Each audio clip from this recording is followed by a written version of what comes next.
Hello, আসসালামু আলাইকুম viewers, কেমন আছেন আপনারা সবাই? আলহামদুলিল্লাহ আমি অনেক ভালো আছি। আজকে আমি নতুন আরেকটি ভিডিও নিয়ে চলে এসেছি।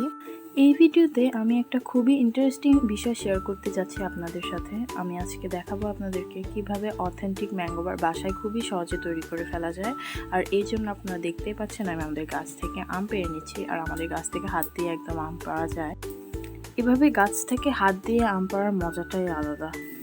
তো আমি এখানে বেশ কয়েকটি আম পেড়ে নিয়েছি, যতটুকু আমার লাগবে সেই পরিমাণে। এরপর আমি একটি বড় বোলে পর্যাপ্ত পরিমাণ পানি ঢেলে নিয়েছি। এবার আমি এই পানিতে আমগুলোকে সুন্দরভাবে ধুয়ে ক্লিন করে নিব। এবার আমি এই বোলের মধ্যে রেখে আমগুলোকে ভালোভাবে ক্লিন করে নিব, যাতে করে এর মধ্যে কোনো প্রকারের ময়লা না লেগে যায়। কারণ এই আমগুলোকে আমি এভাবে আস্ত রেখে সিদ্ধ করে নিব, কোনো প্রকার কাটা ছেঁড়া ছাড়াই। আমি এই ম্যাঙ্গো বারটা আজকে আপনাদেরকে খুবই সহজে বানিয়ে দেখাবো। এর মধ্যে কোনো প্রকারের ঝামেলা নেই, আম কাটতেও হবে না, ছিলতে হবে না, কিছু করতে হবে না। জাস্ট হচ্ছে আমগুলোকে একটা বড় পাতিলে করে অনেকক্ষণ ভালোভাবে সিদ্ধ করে নিতে হবে। এরপর প্রসেসিংটা আমি আপনাদেরকে দেখাচ্ছি। এই যে আমি চুলার মধ্যে হচ্ছে একটা বড় পাতিল দিয়ে দিয়েছি, তার মধ্যে সবগুলো আম দিয়ে দিয়েছি। আর এই আমগুলো সিদ্ধ করার প্রসেসিংটা আমি আজকে মাটির চুলায় করব।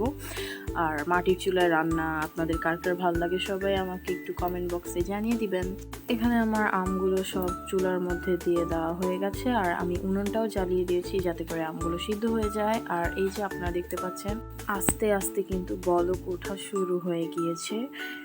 তো এই যে এখানে আমগুলোর কালার কিন্তু চেঞ্জ হয়ে গিয়েছে আস্তে আস্তে। এখনও পুরোপুরি বলক আসেনি, যে একটু একটু বলক আসছে। অনেকগুলো আম যেহেতু বলক আসতে একটু টাইম লাগবেই। তো এই যে এখানে আমার আমগুলোতে পুরোপুরি বলক চলে এসেছে, আর এটা সিদ্ধ হয়ে গেছে। আপনারা দেখতে পাচ্ছেন আমগুলো ফেটে ফেটে গেছে। এটার মানে হচ্ছে যে আমগুলো খুবই ভালোভাবে সিদ্ধ হয়ে গেছে। তো এখন আমাকে করতে হবে আমগুলো এই চুলা থেকে উঠিয়ে এই পানিগুলো ছেঁকে নিয়ে আমগুলোকে সুন্দরভাবে আবার ধুয়ে নিতে হবে। আর এইভাবে আমি আমগুলো রেখে দিয়েছি একটা বলের মধ্যে, যাতে আমগুলো ঠান্ডা হয়ে যায়। এরপর আমি একটা স্ট্রেনার আর একটা পাতিল নিব, যাতে করে আমি আমগুলোকে ছেঁকে নিতে পারি। স্ট্রেনারের মধ্যে করে আমি আমগুলোকে ছেঁকে নিব, যাতে একদম প্রপার আমের পিউরিটা আমি পাই, আর এর মধ্যে যাতে কোনো প্রকারের আঁশ বা কিছুই না থাকে। তো আমি এই যে দেখতে পাচ্ছেন আমগুলোকে এভাবে চেলে নিচ্ছি, আপনারা এভাবে আমগুলোকে চেলে নেবেন। এরপর হচ্ছে আমি একটা সুন্দর একদম অথেন্টিক একটা পিউরি পাবো আমের। এই যে আমার আমের পিউরিটা রেডি হয়ে গেছে, এখন এটাকে আমি রান্না করব। তো ফার্স্ট অফ অল আমার কিছু মশলা লাগবে, তার মধ্যে আমার পাঁচফোড়ন ভেজে নিতে হবে। আর এই পাঁচফোড়নটাকে আমি গুঁড়ো করে ব্যবহার করব, এই জন্য আমি আগে এটাকে হালকাভাবে ভেজে নিচ্ছি, যাতে ব্লেন্ড করতে সুবিধা হয়। আর তার সাথে কিছু শুকনা মরিচও আমি চেলে নিচ্ছি। এরপর এই মরিচগুলোকে আমি গুঁড়া করে নিব, চিলি ফ্লেক্স বানাই নিব। আর পাঁচফোড়নটাকেও আমি গুঁড়া করে নিব। আর এখানে আমার লাগছে হচ্ছে এই উপকরণগুলো সবগুলো লাগছে, আমি বলে দিচ্ছি। এখানে আমার লাগছে 1.5 কাপ মতন চিনি, আর 1/2 কাপ চিলি ফ্লেক্স, তারপর জিরার গুঁড়া, লবণ, আর এটা হচ্ছে পাঁচফোড়ন গুঁড়া। পর আমি হচ্ছে একটা প্যান দিব চুলার মধ্যে, তার মধ্যে আমি প্রথমে এই আমের পিউরিটা ঢেলে নিব। তারপর আমি এর মধ্যে অ্যাড করব 1.5 কাপ মতন চিনি। এরপর চিনিটা আমি এই আমের পিউরির সাথে খুবই সুন্দরভাবে মিক্স করে দিব। তারপর আমি এর মধ্যে অ্যাড করব লবণ পরিমাণ মতো, আপনারা যেরকম খেতে পছন্দ করেন ওই রকম ইউজ করতে পারেন। এরপর আমি এই আমের পিউরিটা বলক আসা পর্যন্ত অপেক্ষা করব। ভালো মতো বলক চলে এসেছে, এখন আমি এর মধ্যে অ্যাড করছি জিরার গুঁড়া। তারপর আমি এর মধ্যে দিয়ে দিয়েছি পাঁচফোড়ন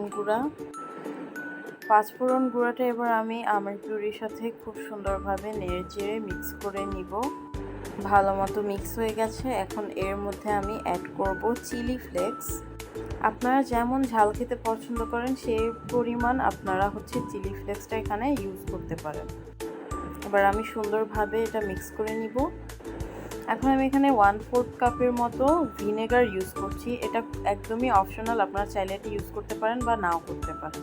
এই যে এখন আমার হচ্ছে পিউরিটা একদম রেডি, এটা এখন আমি চুলা থেকে নামিয়ে নিব। এবার হচ্ছে রোদে দেওয়ার পালা। আমি একটা স্টিলের প্লেট নিয়ে নিয়েছি, তার মধ্যে অনেকখানি সরিষার তেল ব্রাশ করে নিব। এখন আমি এর মধ্যে আমের পিউরিটা ঢেলে দিচ্ছি। আমের পিউরিটা সুন্দরভাবে এখানে সেট করে আমি এটাকে রোদে শুকাবো। আপনারা যত ভালোভাবে এটাকে রোদে শুকাবেন এই ম্যাঙ্গো বারটা তত মানে খেতে ভালো হবে আর এটা অনেকদিন স্টে করবে। তো এই যে আমার এখানে 2টা প্লেট হয়েছে, আমি এগুলোকে খুব সুন্দরভাবে রোদে দিয়ে নিয়েছি। এটা এখন রোদে শুকাবে। তারপর রোদে শুকানোর পর এটা হচ্ছে আমি এখান থেকে তুলে নিব। আর এটা আপনারা 2 থেকে 3 দিন রোদে শুকালে এটা একদম পারফেক্টলি শুকিয়ে যাবে। এই যে এটা হচ্ছে আমার ম্যাঙ্গো বারের ফাইনাল লুক। যারা শেষ পর্যন্ত ভিডিওটা দেখেছেন তাদেরকে অসংখ্য ধন্যবাদ। এই রেসিপিটা অবশ্যই বাসায় বানানো ট্রাই করবেন। এই তো শেষ।